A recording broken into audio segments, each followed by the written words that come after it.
College football games have been on hiatus for more than a decade, and the revival of EA's College Football 25 last year, fans have been crying tears of joy being able to embarrass their friends by dropping 40-point dubs while also being crippled by student loan debt by these colleges. Last year I had reviewed the revival of the beloved franchise, and while this was generally liked with some clear issues, the question most people have is whether the yearly releases of college football will diminish the overall product, or if they find a way to improve on last year's game enough for you to buy at full price. Is College Football 26 worth buying? Let's jump into it. Let's start off with the good. As a longtime fan of college football in general, there's always been this vibe that is just different than the pros. I mean, sure, do I love the pro football scene? Of course, even when my Jets stink up the joint. But there is something about college football with the mystique, the standardized tests, and the questionable life choices. But other than that, these colleges have those fight songs, the school spirit, the crazy entrances. This is that unique atmosphere that just hits different. And for most of the franchise, this was a consistency that was present. One of the biggest criticisms I had in last year's review was the fact that the presentation was minimal, to the level where it felt like the devs just mailed it in. We had the same intros, sidelines barely moved on any plays, fans had the same emotions and actions no matter what happened on the field. My running back could have literally broke his leg into pieces and my school's fans would literally be going ballistic. But it seems that the devs did take it as a priority to make the overall presentation of the schools to truly match the level the fans wanted. Yes, we get those traditions that fans seek, but there's been now a bunch more added features that make the game feel a lot more dynamic. Now we have teams with more unique celebrations based on which school you are for each game. NC State has Wolfie hand signals, which was pretty similar to the Hook'em Horns, which at first made me want to go nuts. But when the defense does their thing and creates a turnover, we have certain schools that have the dog bone, wearing chains, putting a wheel around your head.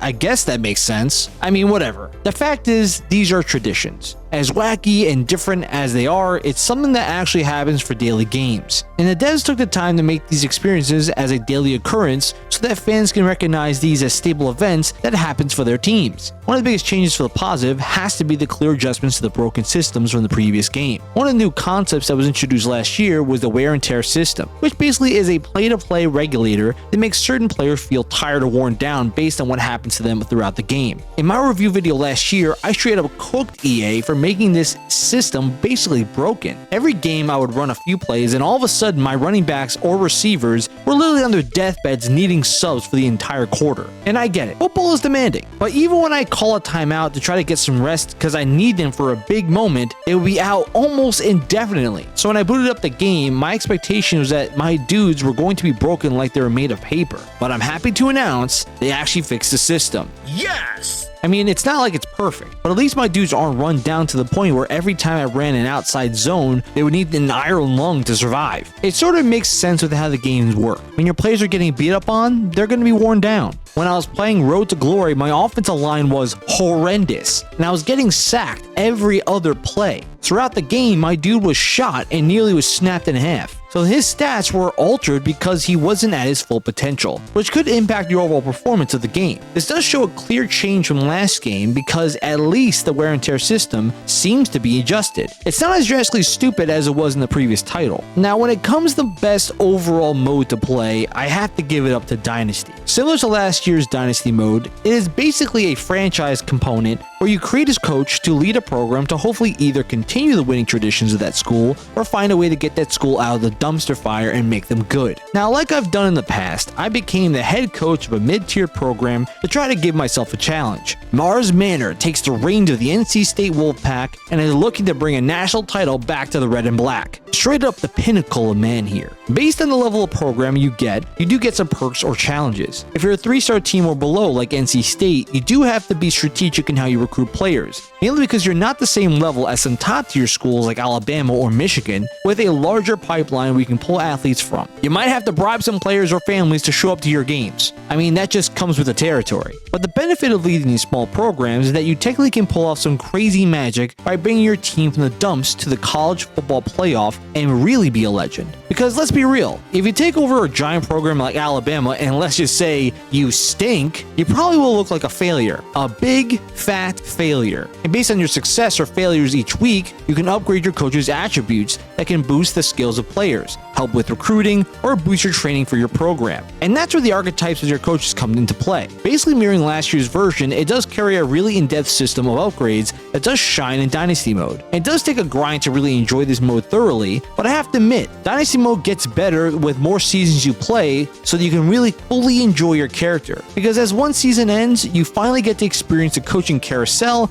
and see whether you can build more prestige on your program or if you can be considered for a job at a new school. Hitting that job market can be pretty scary though, but the aspects of setting up a recruiting board, the week-to-week decisions are all pretty much the same. If you know how to strategize the methods of getting the best athletes to your program, there's a chance for you to actually pull it off. But if you are from a smaller program, you literally have to pay off kids to find a way to commit to your school. And when it comes to presentation, they did add some game updates to talk about the big events happening that week for you to keep an eye out for, but it really did not meet the same level as the original 2K games that had a fully weekly show to show off the major highlights of the key games. I think Dynasty mode was probably the most consistent fun I had while playing College Football 26. And if you're a fan of the original mode from last year or back in the day, you're most likely going to enjoy it again this year. But before we jump into the bad, if you liked the video so far, drop a thumbs up and sub to show some love. Want to support the channel further, we have memberships on, so you can join up for some awesome perks and rewards. Let's jump back into the video. But with the good, we need to talk about the bad. And how with the return of College Football 25 last year was seen with some good reception, this year's College Football game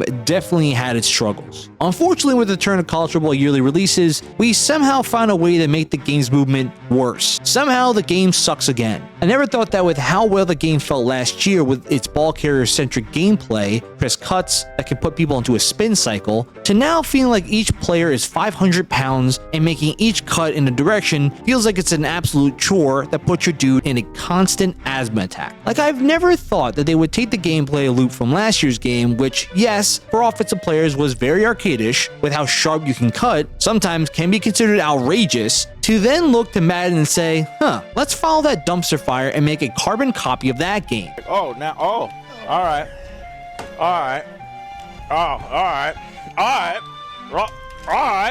okay.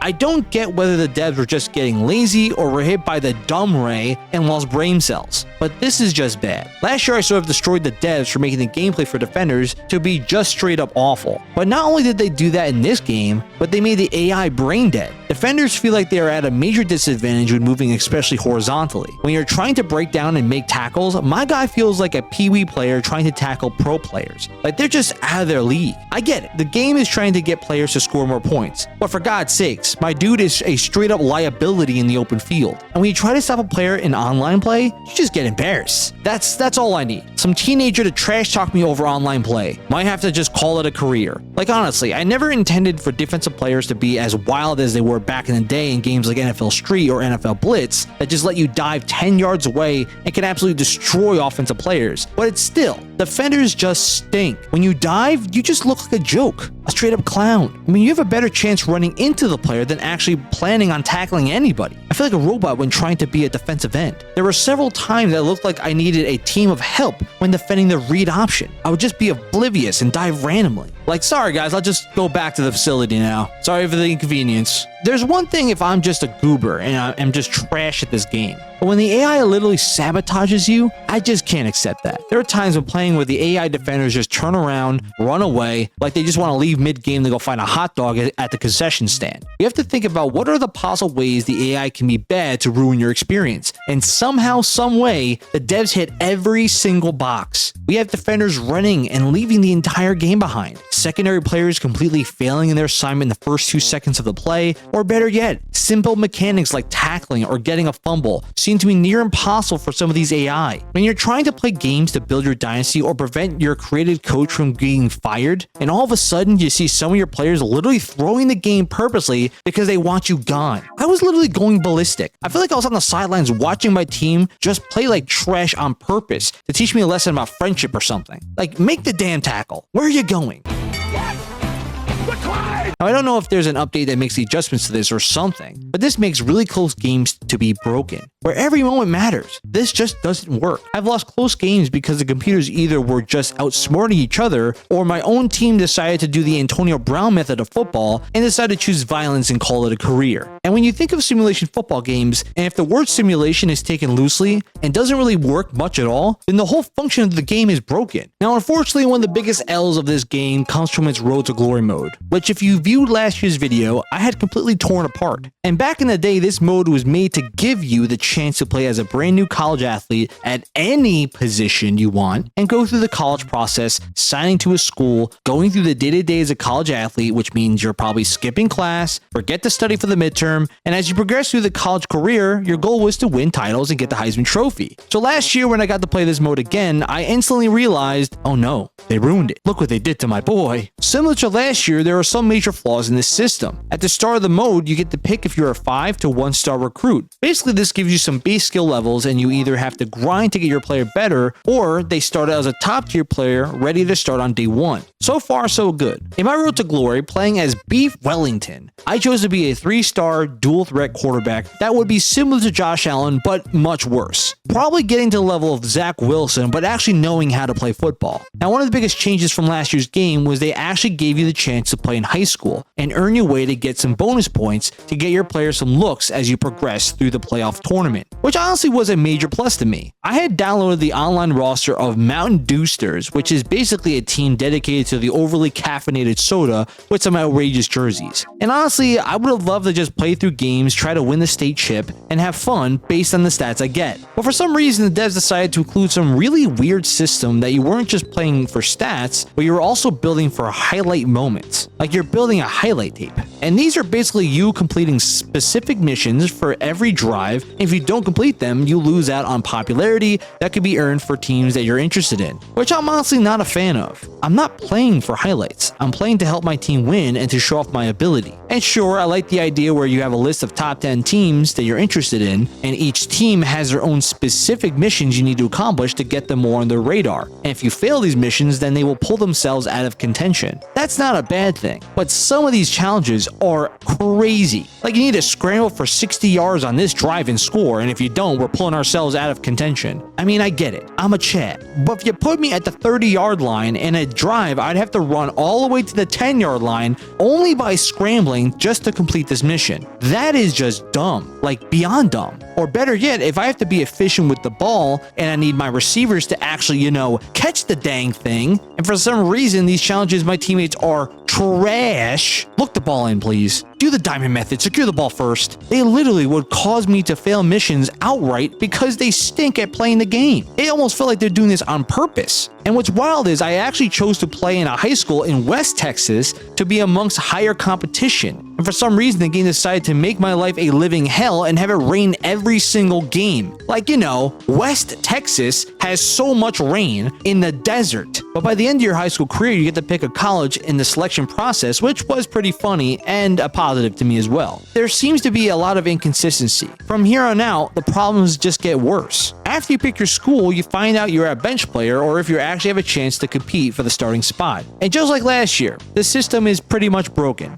I understand that I am a 3-star quarterback, and the expectation is that my guy will be growing over time. But the systems to improve or compete for a backup spot is just horrible. There are a maximum of 8 drills to improve your player and earn coaching trust. These drills range from actual good team-based scenarios or individual skill drills that can be a target practice, pocket movement drills, avoiding shooting balls, or scrambling drills. And what's the most annoying aspect of these drills is that you literally have such a difficult time earning credits to actually have a chance to level up. So I can be a 3-star player, grind in practice every day, and barely move at all. So if you aren't a high-rated player, your first year is essentially a wash. But even the off-season program does literally nothing for you. It's almost like you spent the entire offseason eating donuts and sitting around. And the only way to get XP to level up quicker is for you to use day-to-day points to focus on training instead of studying. So you can either fail your classes and get your coaches furious, but at the same time train to improve your ability to possibly get the chance to start. Or you can skip out on training and make sure you actually pass your classes so you don't get your coaches angry, but just remain as a backup for the entirety of your 4 years in college. It's a lose-lose scenario, and it's just boring. real boring. I felt like I was stuck in a loop of trying to get A's in college, but just staying mediocre. And I had to give up my straight A's in order for me to be good. I mean, if you have a bunch of drills to get myself ahead of others, then maybe I'd be less angry. But it's the same drills as last year. And worse yet, they didn't add any new positions to pick from. It's the same. They made no new additions, no new content. It's just copy and paste. The purpose of a new game is to improve on the content from last year. It's like the devs at EA asked the conch shell for advice for their work for college football, and it said to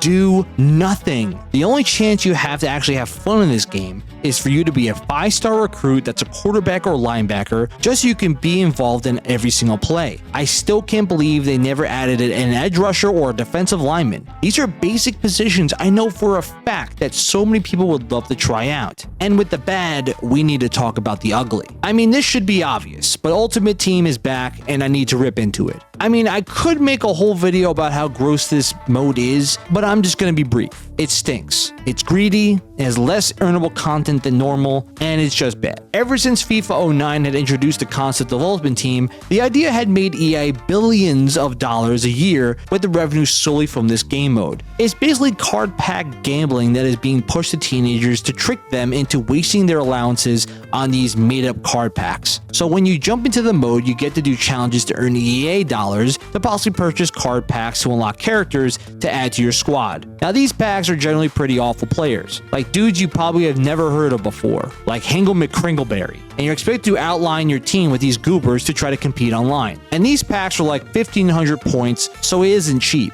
And for the most part, these packs probably will take you a minimum to 15 to 25 minutes of completing challenges to actually earn. So I can waste hours of my day and find that my team are just full of scrubs. Then after you realize your team stinks and you really need to grind to get your team better, you find out the best packs are only earnable with green EA dollars that can only be purchased with hard-earned cash, which at a minimum for players that are in their 80s, need to drop roughly $20. Whoa!